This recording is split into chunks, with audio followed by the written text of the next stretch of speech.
उत्कल गौरव मधुबाबूंकर एंतुड़ीशाला राज्य पर्यटन क्षेत्रर केन्द्रबिंदु पलटिब मधुसूदन संग्रहालय। ओडिया जातिर एही किंबदंती पुरुषंकर प्रत्येकटी स्मृति को बहन करिब मधुसूदन संग्रहालय। ए सबु पई अंटा भिड़िछि राज्य सरकारकर पर्यटन विभाग। कलेबर पई प्रथम पर्यायर मधुबाबूंकर सालेपुर सत्यभामापुर जन्मपीठरे खर्च करा जिवो 1,62,34,000 टंका। संग्रहालयर काम सहित वर्तमान चलीछि सौंदर्यकरण काम। सेपटे सालेपुर विधायक कहले खूब शीघ्र काम सरिब और नुआ वर्ष रे हेबो लोकार्पण। देखंतु रिपोर्ट।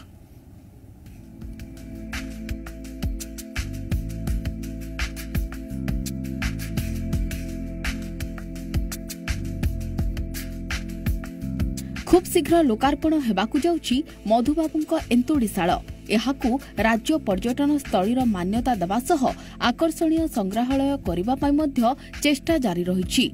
एही नूतन संग्रहालयर कार्य सरिलाणी तो सेबटे पीठ परिसर और मधुबाबूंक पिलादिनर रसकुंड पोखरीर कलेबर काम मध्य चलीछि। कोरोना पई काम टिके धिमेई जाइथिले हे पथर काम सह अन्यान्य सौंदर्यकरण काम जोरसोर रे चलीछि। संग्रहालय तैयारी हेले एठारे मधुबाबू व्यवहार्य सामग्री सह बहु फोटोचित्र स्थान पाइबा सहित यह समस्तंक आकर्षणर केन्द्रबिंदु पालटिब बोली गाँ लोक खुशी व्यक्त करी कहिसंती। विलंबर हेले भी पर्यटन विभाग हाथ को नेला परे किछि काम सौंदर्यकरण काम आरंभ होइछि एवं भविष्य ये आउ सुंदर भाव हम मधुबाबूंकर कि स्मृति जिनिस से रखा जाए ताहले ये पाख आख पिला माने के स्कूल पिला माने बाहर आसुवा लोक मैंने पर्यटन माने से सब पर्यटक मैंने देखिए खुशी हो मधुबाबूंकर कि संग्रह रखा है। कलगौरव मधुसूदन दास ओडिया जातिर जनक थिले। तेणु तांको जन्मपीठ विभिन्न आड़ू मधुबाबूंकर जो जिनिस व्यवहार करथिले से संग्रहालय रहिबो। जो सब जिनिस रहिबो ताहा स्मरणीय जिनिस रहिबो। तेणु लोक माने ओडिशा तथा भारतर विभिन्न स्थानरू एई मधुबाबूंक जन्मपीठ को निश्चय आसी बोलिकरी आमे अनुभव करूछु।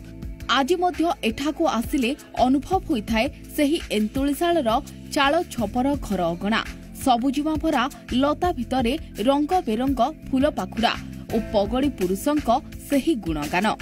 अतिथि भवन पैतृक कोठाघर आरंभ करी एठारे रहितबा प्रत्येकटी गछलता पानी पवन रे भासी आसे मधुबाबूंक प्रतिछवि। संग्रहालय प्रतिष्ठा को नहीं कार्य खूब शीघ्र सारिबाकू अंचलवासी दाबी करछंती। विशेषकर माननीय मुख्यमंत्री पर्यटन घोषणा करा परे जो भाव में राज्य सरकार हाथ को नहीं काम आरंभ कर गर्व गौरव विशेषकर सालेपुर वासी गर्व गौरव अटे। जिते शीघ्र हम आमको बहुत खुशी लगे कहीं आम चाहूँ उद्घाटन कलापर ये अंचलवासी समस्त गर्वित हेबे। विशेषकर मधुबाबू पीठ सारा ओडिशा नुहे भारत में एवं देश विदेश में जो भली परिचित रहा से निजक गौरव अनुभव करूँ। माननीय मुख्यमंत्री राज्य सरकार पर्यटन केन्द्र मान्यता देती ता सहित 1,62,34,000 टंका मंजूर कराई। से अर्थ मधुबाबू जन्मपीठ में संग्रहालय कार्य चालू अच्छी सुंदर जिते सौंदर्य करने जहाँ अर्थ आवश्यकता अच्छी मुख्यमंत्री प्रतिश्रुतिबद्ध सरकार संकल्पबद्ध से दिगरे कार्य चली। कटक जिला सालेपुर दीपक दास जी मीडिया।